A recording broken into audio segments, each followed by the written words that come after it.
L'éditorial du Figaro. Le maître du jeu, par Philippe Gély. Ce n'était pas le fruit du hasard si, à l'heure de la diplomatie, Vladimir Poutine avait revêtu mardi le treillis du combattant sur le front de Koursk.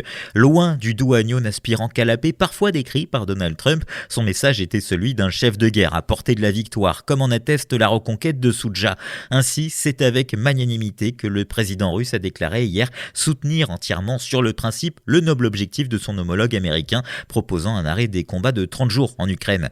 Après le sauvetage de la relation entre Washington et Kiev, Vladimir Poutine devait effectuer une manœuvre délicate, redevenir le maître du jeu sans s'aliéner son nouvel ami américain. Quoi qu'il en dise, il pouvait difficilement refuser sans autre forme de procès une trêve qui n'engage pas à grand-chose, sinon à entamer des négociations sérieuses.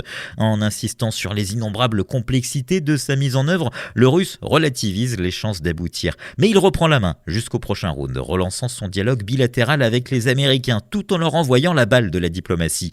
Sur le fond, son exigence n'a pas changé. Une paix durable qui supprime les causes du conflit. Cela sonne comme une surenchère pacifiste, alors que cela implique en réalité la démilitarisation de l'Ukraine, son abandon par les Européens et l'OTAN, ainsi qu'un changement de régime à Kiev. Trump n'est pas tombé dans le piège. La position de Poutine est prometteuse, mais pas complète. Sur ses prémices, Steve Witkoff, coriace promoteur immobilier sans expérience politique, devait affronter hier soir son deuxième huis clos avec le plus roué des dirigeants internationaux, vétérans, aguerris de ces parties d'échecs.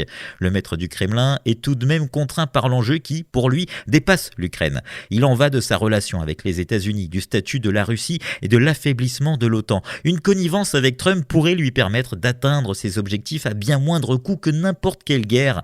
Poutine détient le verrou de la paix. Ses demandes envers l'Ukraine et son refus de garantie de paix européenne rendent illusoire à ce stade tout armistice.